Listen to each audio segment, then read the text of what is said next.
pleasant day, my dearest students. So now let's move on to lesson 2, developing the whole person. So now class, before we start our lesson 2, we have objectives.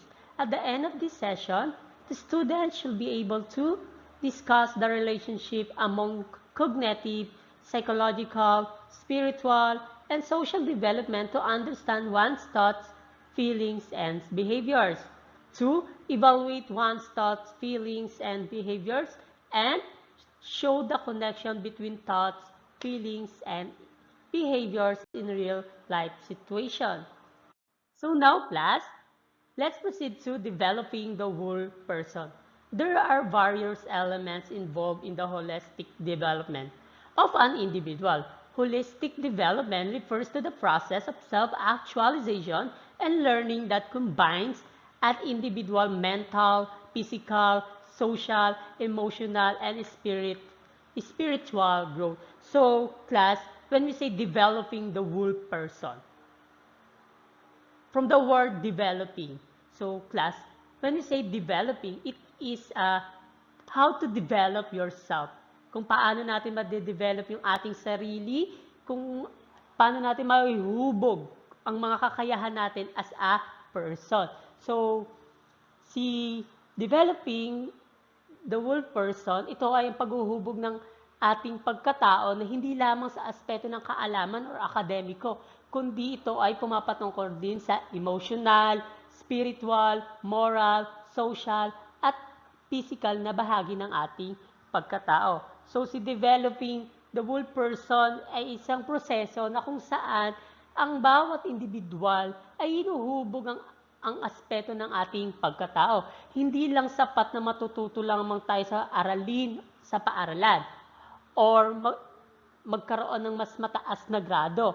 Mahalaga rin na matutunan natin ang mga pagpapahalaga ng tamang asal, pakikipagkapwa-tao, pagmamalasakit sa kapwa, at kakayahang humarap sa mga hamon ng ating buhay. So yun po si developing the whole person.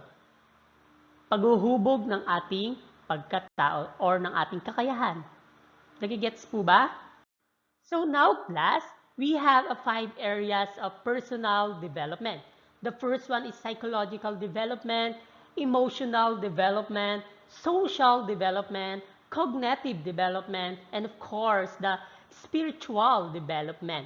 So here's our 5 areas of personal development. So now class, let's proceed the first areas of personal development. So the first areas of personal development is psychological development. So psychological development, physical health is defined as the condition of your body, taking into consideration everything from the absence of disease to fitness level.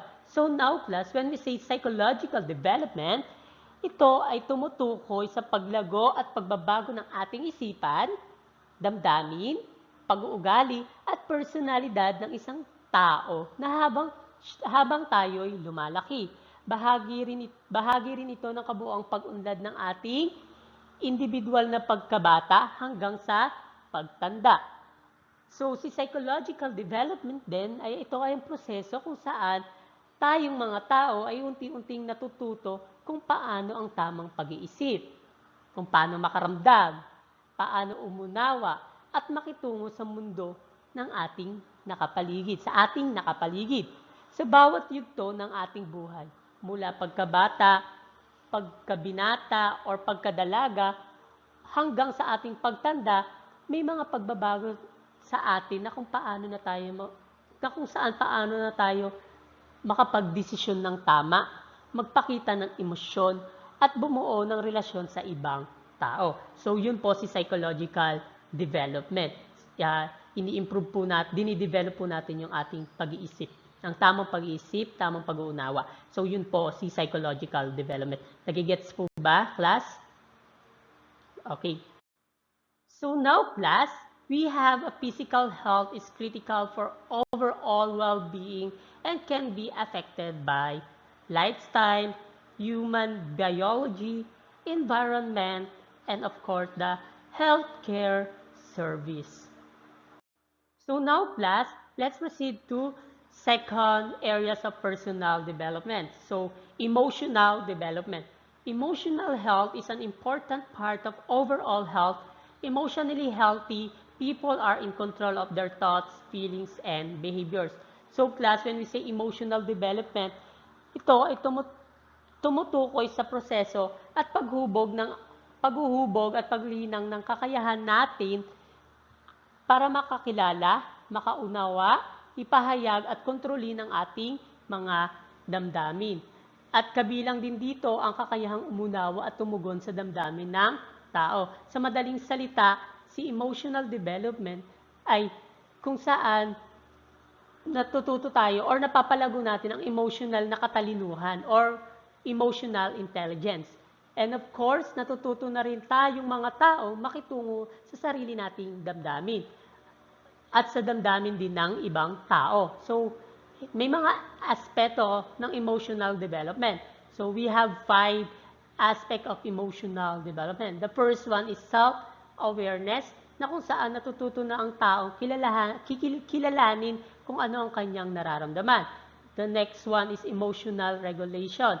Kakayahang pamahalaan ang matinding emotion tulad ng pagkalma sa sarili kapag galit o pagharap sa tao.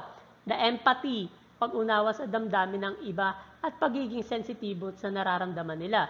The next one is emotional expression, malinaw at maayos na pagpapakita ng nararamdaman ng hindi nananakit o nakakasakit. The last one is relationship management, paggamit ng emotion upang bumuo ng mabuting ugnayan at pagresolba ng hindi pagkakaunawaan. So, yun po si emotional development. So, class, let's proceed to ways to improve or maintain good emotional health. Be aware of your emotion and reaction. So, kailangan aware tayo sa mga binibigay nating emotions and sa mga reaction natin sa mga nakakasalamuha natin. And next one is think before you act. So, mag-isip muna tayo bago tayo gumawa ng aksyon na alam nating na hindi tayo makakasakit sa ibang tao. So, pag-isipan muna natin bago tayo umaksyon. And next one is manage stress. So, kailangan ma-manage daw natin yung stress natin. Hindi daw tayo kailangan magpapa-stress sa mga bagay-bagay. So, kailangan i-manage natin kung yung mga stress na meron tayo sa buhay. So, strive for balance. So, balanse lang tayo lagi sa mga bagay-bagay. So, kapag may problema tayo, so, pahinga lang saglit. So, laban ulit. Ganun lang tayo na take care of your physical health. So, kailangan alagaan natin ang ating physical health. And of course, connect with others. So, kailangan makipag-connection tayo sa ibang tao. Hindi yung makikipag-connect tayo in a bad way. So, kailangan in a good ways na kung saan ma-maintain natin yung good emotional health natin. So, class, so these are the ways para ma-improve natin or ma-maintain natin yung good emotional health natin. So now, class, let's proceed to 3 areas of personal development. So the 3 areas of personal development is social development.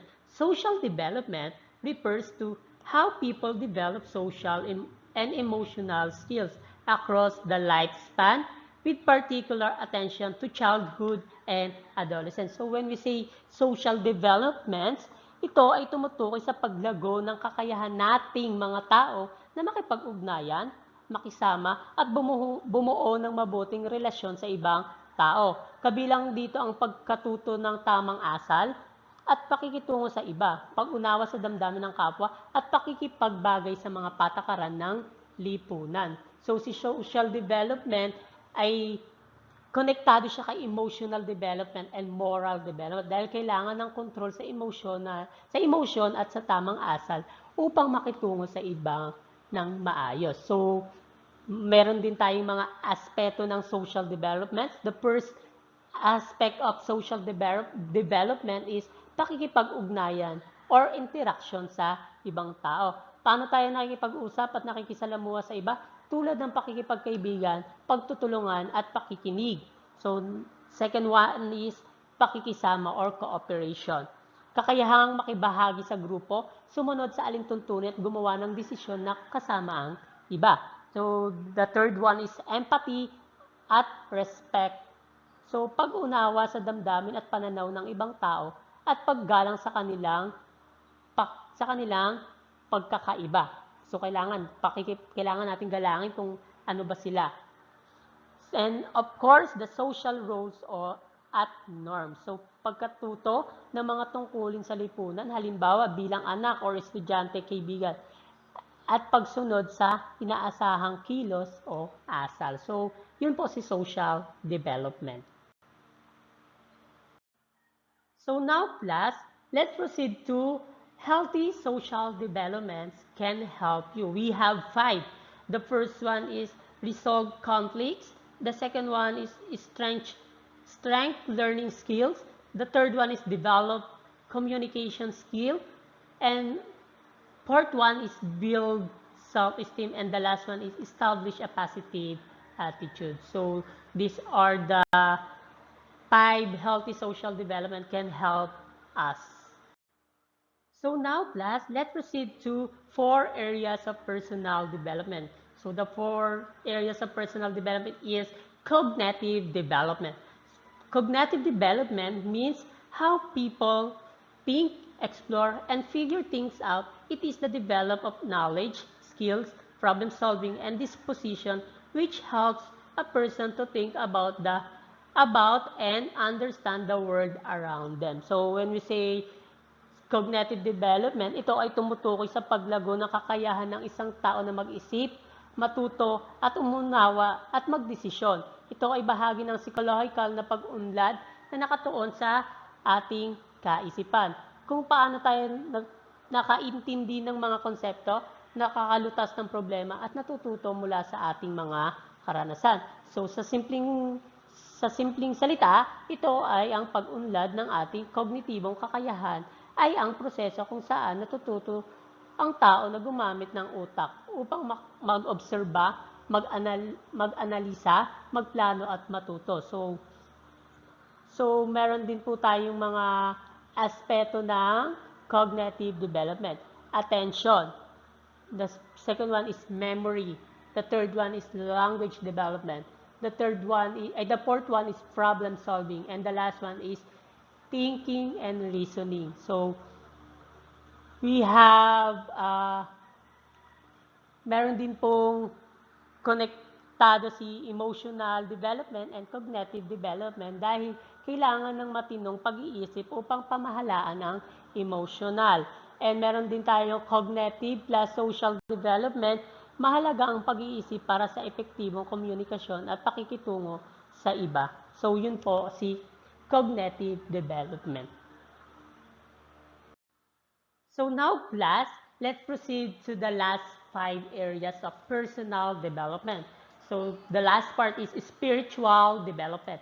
Spiritual development is defined as discovering oneself beyond the ego, known as the soul, spirit, or the inner essence that is often disregarded or taken for granted by Lianeza Ramos, 2017. So when we say spiritual development, ito ay tumutukoy sa paglago ng ating pananampalataya, pagpapahalaga sa sarili at sa kapwa, pagkakaroon ng layunin sa buhay, at malalim na koneksyon sa mas mataas na kapangyarihan sa Diyos. Ito ay bahagi ng kabuuang pag-unlad ng tao na nakatuon sa kanyang panloob na buhay at paniniwala. So, sa madaling sabihin, ang spiritual development ay ang pagpapalalim ng ugnayan ng tao sa Diyos o sa kanyang paniniwala at pagpapanday ng mabuting asal at tamang prinsipyos sa ating buhay. So, we have aspect of spiritual development. So, the first one is pananampalataya at paniniwala or the faith and belief. The second one is pagpapahalaga sa buhay, sa sense of purpose, pagkakaroon ng mabuting asal or moral values. Number 4 is pakikipagkapwa, compassion and love. And the last one is pagpapakumbaba at pagkilala sa mali. So, yun po si spiritual development. So, meron din pong kaugnayan si spiritual development kay emotional. Nakakatulong ang pananampalataya sa pagharap sa lungkot takot, at galit. So, meron din siyang connection kay moral kasi pinagyayaman niya ang konsensya at paggalang sa batas at kapwa. And of course, meron din siyang connection kay social development kung saan hinuhubog ang malasakit, pakikiisa, at pagbibigay serbisyo sa ibang tao. So, yun po si spiritual development. So, halimbawa po ng paggamit ng ating spiritual development ay sa paaralan. Kapag ang guro ay nagtuturo ng values education or religion, bahagi ito ng spiritual development. So, and next halimbawa nito ay sa isang tao, dumaraan sa krisis, ngunit nakakahanap ng lakas sa pananampalataya. Ito rin ay isang halimbawa ng spiritual na pag-unlad or spiritual development. So, yun po si spiritual development. So, naiintindihan po ba class si spiritual development? So, class, naiintindihan po ba si developing the whole person? So now, let's proceed to connecting thoughts, feelings, and behaviors for evaluating oneself. So class, let's proceed to cognitive behavioral therapy triangle. So this time, aaralin natin yung connection between thoughts, feelings, and behavior. So when we say thoughts, what thoughts do I have when I feel these emotions? Feelings, where in my body do I feel this emotion? 3. Behavior, what we do affects how we think and feel. So when we say thoughts, ito yung mga idea or paniniwala at interpretasyon na pumapasok sa ating isipan na maaaring ito ay makatotohanan, negatibo, o positibo o haka-haka lamang. So when we say feelings, ito naman yung mga emotional na reaction na batay sa iniisip natin at sa mga nangyayari sa paligid natin. Example niya, yung mga malulungkot, galit, saya, takot, at kaba. Ang damdamin ay naaapektuhan ng ating iniisip at nag-uudyok ng ating kilos. So when we say behavior, ito ang mga aksyon o ginagawa bilang tugon sa ating iniisip na nararamdaman.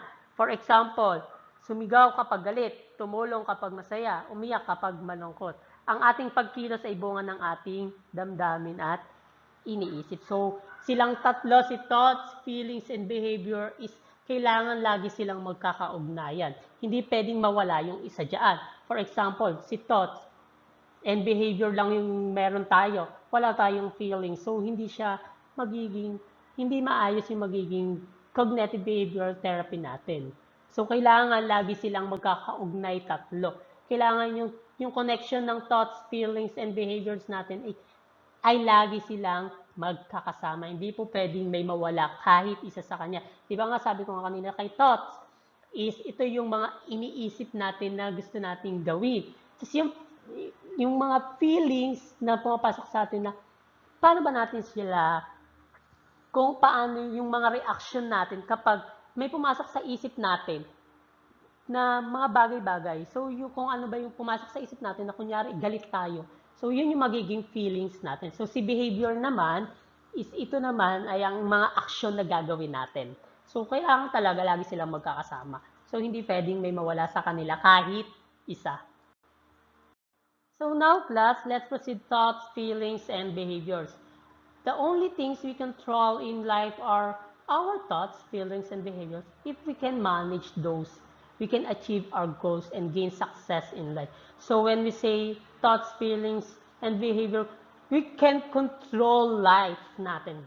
Kailangan kontrolado natin yung thoughts, feelings, and behaviors natin. So kailangan ma-manage natin lahat ng ma-manage natin kung ano yung mga bagay na gusto nating gawin para ma-achieve natin yung goals natin at maging successful tayo sa buhay. For example, parang, di ba, gusto mo makapagtapos ng pag-aaral, pumasok sa isip mo na mag-aral, makapagtapos ng pag-aaral.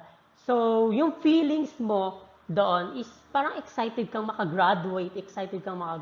So, yung behavior doon, a-actionan mo. Hindi naman palaging gusto mo lang makagraduate. Kailangan may action kang gagawin.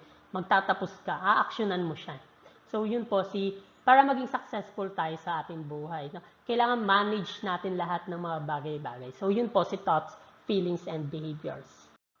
So, now class, let's proceed to autopilot system and intentional system. So the autopilot system corresponds to our emotions and intuition. Its cognitive process takes place mainly in the amygdala and other parts of the brain that develop early in evaluation. Intentional system, it developed as humans started to live within larger social groups.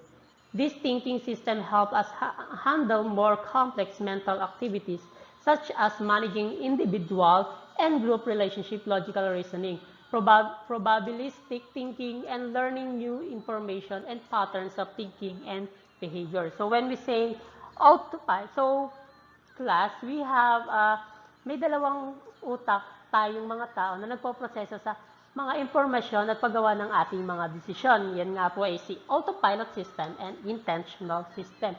So, ang ideyang ito ay nagmula sa dual process theory ni Daniel Kahneman at iba pang psychological. Narito ang mga ilang paliwanag nito. Si autopilot system ay ito ang mga mabilis o otomatiko or walang kahirap-hirap na paraan ng pag-iisip. So, hindi na parang biglaan lang na iniisip natin siya. Hindi na pinag-iisipan. So, for example, natin pagsagot ng 1 plus 1, 2, di ba? Mabilisan lang yung mga pumapasok sa ating isipan. So, ginagamit ito kapag sanay ka na sa isang bagay o kapag kailangan ng mabilis na reaction. So, pag sinabi naman nating intentional, ito yung mga mabagal at maingat at may malay na tao. So, si intentional, kailangan talaga, siya naman is yung pinag-iisipan talaga natin yung mga bagay-bagay. Hindi tayo nagdidesisyon ng basta-basta.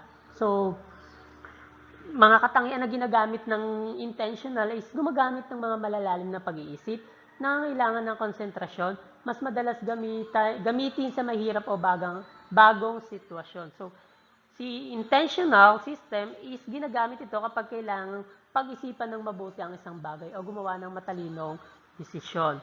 So, si autopilot din, ginagamit natin siya sa araw-araw para mas madaling gawin. Pero maaari rin tayong magkamali kung hindi tayo mag-iingat. So, si intentional system naman, ito ay tumutulong sa atin ng magdesisyon ng tama, maging mapanuri at makaiwas sa pagdalos-dalos na kilos. So, halimbawa ng autopilot, kapag lagi kang dumadaan sa parehong ruta pauwi, minsan hindi mo na naiisip ang bawat liko. Parang automatiko na siya. Pag si intentional naman, kapag may problema sa pamilya o kailangan mong magdesisyon kung mag-a-abroad ka para magtrabaho, kailangan mo itong pag-isipan ng malalim. So, yun po ang difference ni autopilot system and intentional. So, class, these are the examples of autopilot system and intentional system. Fast, intuitive, emotional self requires no effort.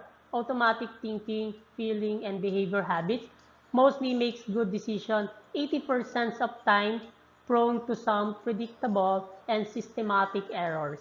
So, si intentional system naman, conscious reasoning, mindful self, takes intentional efforts to turn on, drains mental energy, used mainly when we learn new information and when we use reason and logic. Can be trained to turn on when it detects autopilot system may be making error. So now, class, let's proceed to the last parts, the evaluating oneself thoughts, feelings, and behavior.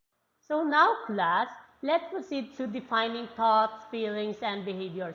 Before we go on through further discussion of this lesson, let us be familiar with the following terms. Thoughts, according to dictionary.com, the product of mental activity, that which the capacity or faculty of thinking, reasoning, imagining, a consideration or reflection, meditation, contemplation, or recollection, one thing. Feelings, both emotional experience and physical sensation, such as hunger or pain, bring about feelings. According to psychology, today, feelings are conscious experience, although not every conscious experience, such as seeing or believing. And behavior, in psychology, behavior consists of an organism external reaction to its environment. Other people aspect psychology, such as emotions, thoughts, and other internal mental process, don't usually fall under the category of behavior. Behavior may be modified 21 according to positive or negative reinforcement from the organism of environment or according to self-directed intention.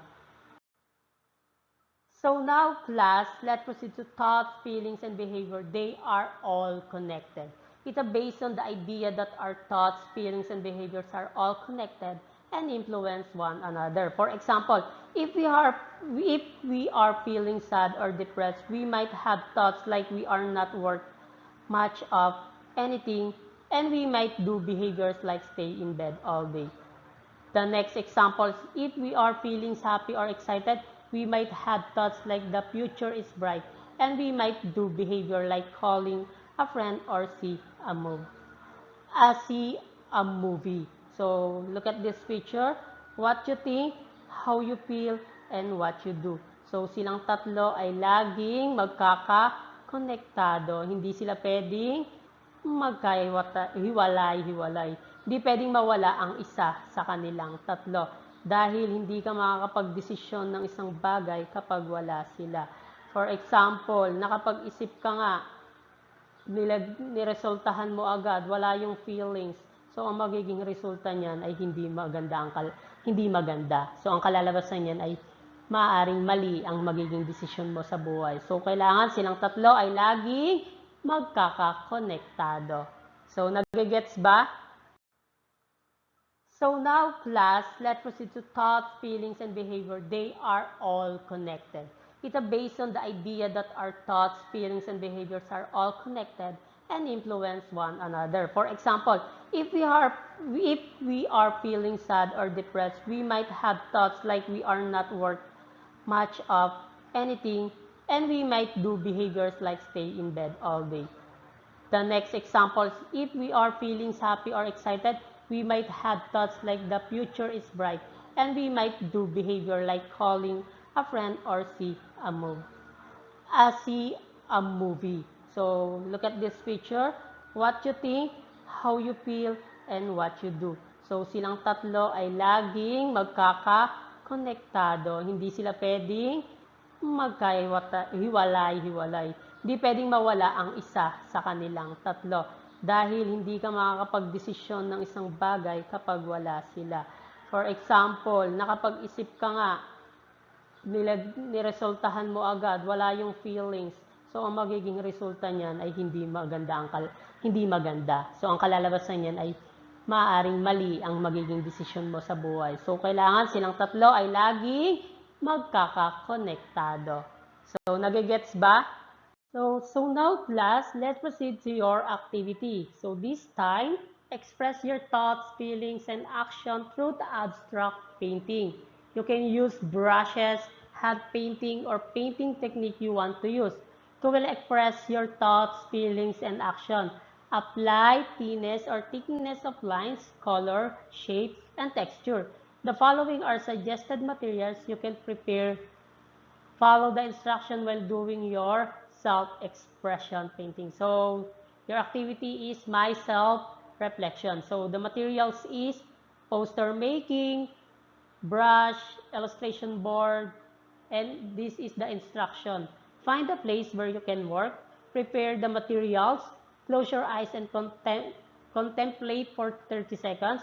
While your eyes are closed, try to capture the color, shades, textures, and shapes of your feelings. Now it's your time to paint your feelings.